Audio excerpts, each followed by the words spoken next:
Right, ప్రస్తుతం debate లో join అవుతున్నారు టీఎస్ఎంటీసీ మాజీ చైర్మన్ బీఆర్ఎస్ నేత కృషాంక్ గారు, అలాగే భారతీయ జనతా పార్టీ నుంచి ఆ పార్టీ రాష్ట్ర కార్యదర్శి అధికార ప్రతినిధిగా ఉన్న ప్రకాష్ రెడ్డి గారు డిబేట్ లో జాయిన్ అవుతున్నారు. ప్రకాష్ రెడ్డి గారు, ఏంటి అర్ధరాత్రి హడావుడి సమావేశం? మీ పార్టీ అగ్రనేత బిఎల్ సంతోష్ మీ పార్టీ నేతలతో సమావేశం అవటం, తెలంగాణలో రాజకీయ పరిణామాలపై ఆరా తీయటం ఏంటి? ఇప్పటికిప్పుడు దగ్గరలో ఎన్నికలు లేవు, లోకల్ బాడీ ఎలక్షన్సే టార్గెటా లేదంటే వేరే వ్యూహం ఏమైనా ఉందా?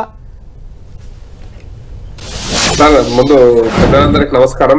చర్చలో పాల్గొంటున్న వాళ్ళకి నాకు తెలిసిన వరకు నేను ఆ మీటింగ్ లో లేను, కానీ నాకు తెలిసిన వరకు బిఎల్ సంతోష్ గారిది అధికారిక మీటింగ్ ఏం కాదు. వారు కర్ణాటక రాష్ట్ర పర్యటన కోసం అని, వాళ్ళ రాష్ట్ర మీటింగ్ కోసం అని దగ్గర ప్లేస్ హైదరాబాద్ ఎయిర్పోర్ట్ లో వచ్చి ఇక్కడ నుంచి కర్ణాటక పోయి మళ్ళీ రాత్రి రిటర్న్ వచ్చి ఇక్కడ బస చేసే సందర్భంగా కొంతమంది నాయకులు కలిసినారు అంతే తప్పిస్తే అది అధికారిక మీటింగ్ కాదు, అధికారికమైన కార్యక్రమం కాదు. అఫీషియల్ ప్రిపరేటరీ మీటింగ్ దేనికో దానికో ప్రిపరేటరీ మీటింగ్ అకస్మాత్ మీటింగ్ ఏం కాదు. అది వాళ్ళు కర్ణాటక నుంచి వచ్చినారు, రాత్రి లేట్ గా వచ్చినారు కాబట్టి పొద్దున ఎవరినో కలవాలి కాబట్టి టైం ఉంది కాబట్టి కలిసారు అంతే. అది మొదటి విషయం. మీటింగ్ అంతరార్థం ఏదైనా రాజాసింగ్ మీ పార్టీకి సంబంధించిన ఎమ్మెల్యే రాజాసింగ్ కలిశారు. అలాగే మనం చూస్తే 36,000 పోలింగ్ బూతులు ఉంటే 25,000 బూతుల్లో మొదటి 2 స్థానాలు ఉన్నాము. పార్టీ బలహీనంగా ఉన్న చోట మరింత కష్టపడాలి, తెలంగాణలో బీజేపీకి మంచి భవిష్యత్తు ఉంది, ఈ అంశాలన్నీ ప్రస్తావన కూడా వచ్చాయి కదా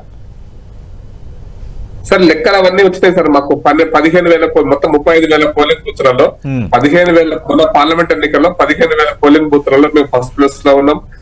12,000 పోలింగ్ బూత్లలో మేము సెకండ్ ప్లేస్ లో ఉన్నాం. 9,000 పోలింగ్ బూత్లలో మేము థర్డ్ ప్లేస్ లో 4th ప్లేస్ లో ఉన్నాం. ఒక 100-200 పోలింగ్ బూత్లలో మాకు 0 ఓట్లు పడ్డాయి. ఒక మేబీ 1,000 less than 1,000. ఇది మాకు లెక్క. ఈ లెక్కలు ఏమో సార్, లెక్కలు వస్తూనే ఉంటాయి, వాటి చర్చ జరుగుతూనే ఉంటది. బట్ సంతోష్ జీ కార్యక్రమాలన్నీ కూడా సాధారణంగా రాజకీయం కంటే ఎక్కువ సంస్థాగత నిర్మాణం మీదనే ఉంటాయి కాబట్టి, సంస్థాగత ఇన్ఛార్జ్ కాబట్టి ఆర్గనైజేషన్ స్ట్రక్చర్ వాటి కోసమే వారు వస్తారు. అది ఆర్గనైజేషన్ వరకే పరిమితం. బట్ తెలంగాణ రాష్ట్రంలో ఇప్పుడు కలవడానికి ఆర్గనైజేషన్ లో కొంతమంది కలవడానికి నేను కలవాలంటే నేను కలవచ్చు, ఇంకెవరైనా కలవాలంటే కలవడానికి అపాయింట్మెంట్ ఇస్తే ఎవరైనా కలవచ్చు, ఎవరైనా మాట్లాడచ్చు. దాంట్లో అర్ధరాత్రి ఉన్నటువంటి అంశాలు ఏం లేవు, దాంట్లో రాజకీయ అంశాలు అసలే ఉండవు. మన లోక్సభ ఎన్నికల్లో 8 స్థానాలు మాకు ఈక్వలెంట్ గా వచ్చి ఉండవచ్చు, కానీ రాబోయే లోకల్ బాడీ ఎలక్షన్స్ లో ఒక్క జడ్పీ చైర్మన్ అయినా భారతీయ జనతా పార్టీ గెలుస్తుందేమో చూద్దామని కాంగ్రెస్ పార్టీ అంటోంది. అలాగే మొన్న జరిగిన అసెంబ్లీ సమావేశాలు కానీ గత 15-20 రోజులుగా జరుగుతున్న పరిణామాలతో మళ్ళీ బీఆర్ఎస్ కొంత బలోపేతమైనట్టుగా కనిపిస్తోంది. బీఆర్ఎస్ వర్సెస్ కాంగ్రెస్ అన్నట్టుగా తెలంగాణ రాజకీయం మళ్ళీ వేడెక్కుతోంది. సతీష్ గారు, నేను ఒకటి అడుగుతాను. మొన్న కాంగ్రెస్ పార్టీ గెలిచింది కదా ఇప్పుడు మొన్న శాసనసభలో. కాంగ్రెస్ పార్టీ గెలిచినప్పుడు తెలంగాణ రాష్ట్రంలో ఎన్ని జిల్లా పరిషత్ చైర్మన్ వాళ్ళు ఉన్నారండి కాంగ్రెస్ వాళ్ళు? ఎన్ని మున్సిపల్ చైర్మన్ కాంగ్రెస్ వాళ్ళు ఉన్నాయండి? మెజార్టీ బీఆర్ఎస్, దాదాపు జడ్పీ చైర్మన్ అంతా బీఆర్ఎస్ ఉన్నారు. మరి ఎందుకు ఓడిపోయిందండి బీఆర్ఎస్?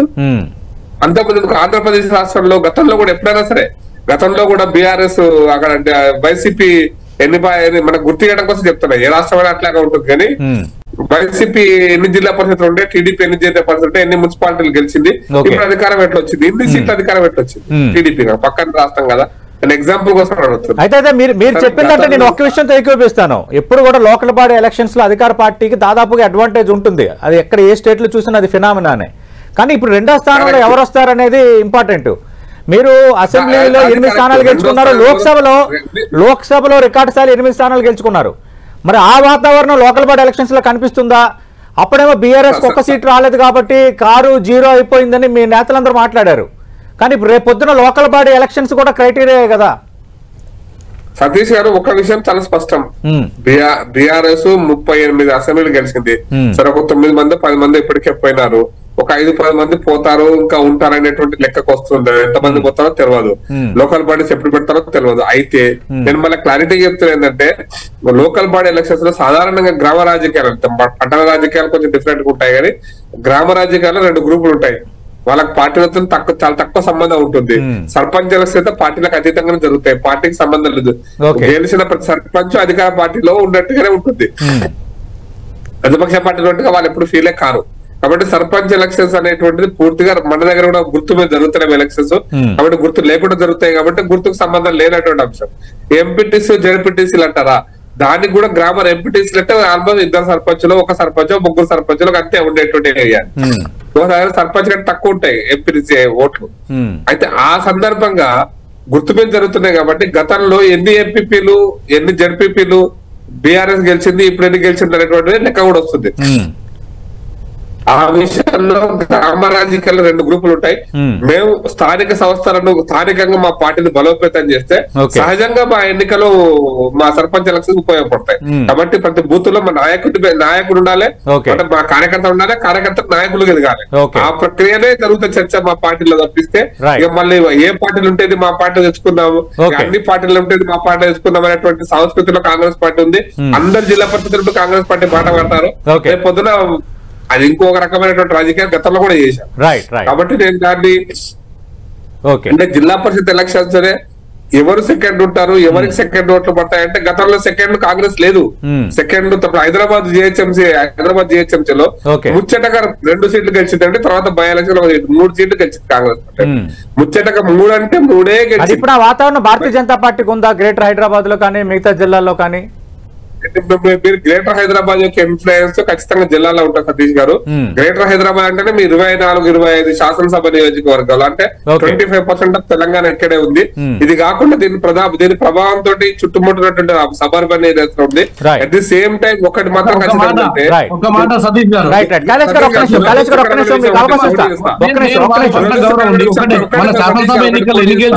హైదరాబాద్ లో మీరు మన శాసనసభ ఎన్నికల్లో 8 స్థానాలు వచ్చాయి, 14% ఓటు వచ్చింది కదా భారతీయ జనతా పార్టీకి. నేనేమంటున్నానంటే ఒక సందర్భం ఒకటి ఉంటది, పార్లమెంట్ కి వచ్చేసరికి ఒక రకంగా ఉంటది, శాసనసభ ఒక సందర్భం ఉంటది, లోకల్ దేని దానికే ఉంటది సార్.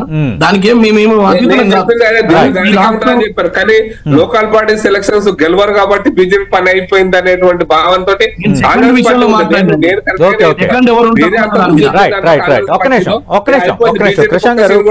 తెలంగాణ రాజకీయం చూస్తున్నాం. భారతీయ జనతా పార్టీ ఒక్క నిమిషం సార్, ఒక్క నిమిషం. మొన్నటి ఎన్నికల్లో కూడా భారతీయ జనతా పార్టీ గోల్డెన్ పీరియడ్ అయిపోయింది. ప్రధాని మోదీ పేరు చెప్పి ఓట్లు సాధించుకునే వాతావరణం కూడా రోజు రోజుకి తగ్గిపోతుంది. పైపెచ్చు తెలంగాణకు ఏమీ చేయకుండా తెలంగాణ ప్రజలు మమ్మల్ని ఆదరించాలంటే ఎందుకు ఆదరిస్తారు? లోక్సభ ఎలక్షన్స్ ఫినామినాస్ వేరు. అందుకు మేము ఎవరికి ఆల్టర్నేటివ్ కాదు, మళ్ళీ మేము కాంగ్రెస్ ప్రత్యామ్నాయం మేమే. కాంగ్రెస్ పాలన నచ్చకపోతే మాకే ఓట్లు వేయాలనేది మా అభిమతం అంటున్నారు కృష్ణ గారు. నేను ఒక పాయింట్ చెప్తానంటే బీఆర్ఎస్ కాంగ్రెస్ కుమ్ముక్కు రాజకీయాలకు చర్చలు జరుగుతున్నటువంటి అంటే కనపడుతున్నటువంటి విధానం కనిపిస్తుందని నాకు అనిపించింది. ముందు కాంగ్రెస్ పార్టీ వాగ్దానాల గురించి ఒక మాట ఇప్పలేదు, కానీ బీజేపీ ఏం చేసినా ప్రశ్నించడమే కాంగ్రెస్ బీఆర్ఎస్ యొక్క కుమ్ముక్కు రాజకీయాలను తెలుస్తూనే ఉంది, అర్థమవుతూనే ఉంది, ప్రజలకు కూడా అర్థమవుతుంది. దాని చెప్పక్కర్లేదు. నెంబర్ 1 మిగతా చాలా విషయాలు చెప్పారు వారు, ఈ ఇదేమైంది అదేమైందని. అబద్ధాల పునాదుల మీద నిర్మాణం అయినటువంటి పార్టీ. తెలంగాణ ప్రాంతంలో మా నిధులు లక్షలు దోసుకపోయిన ఆంధ్రోళ్ళు అని చెప్పి ఎక్స్ప్లాయిట్ చేసి అధికారంలోకి వచ్చినటువంటి పార్టీ. మా నీళ్లు దోసుకపోయినరు అని చెప్పి అధికారంలోకి వచ్చడానికి ప్రాంతీయ విభేదాలు రెచ్చగొట్టి ఆ ప్రాంతీయ విభేదాల మంటలలో రాజకీయాలు చేసి అధికారంలోకి వచ్చినటువంటి బీఆర్ఎస్ పార్టీ ఇలా మమ్మల్ని విమర్శించే అధికారం అవకాశం ఆ అర్హత కూడా లేదండి. నెంబర్ 1 నేను వారు చెప్పారు మెడికల్ సెంటర్ గురించి ఒక మాట చెప్పారు. పాపం నా దగ్గర మొత్తం కాయిదాలు ఉన్నాయండి, ఎందుకంటే దాంట్లో నాది కూడా కీలక పాత్ర. నేను ఢిల్లీ నుంచి ఉత్తరం వచ్చిన తర్వాత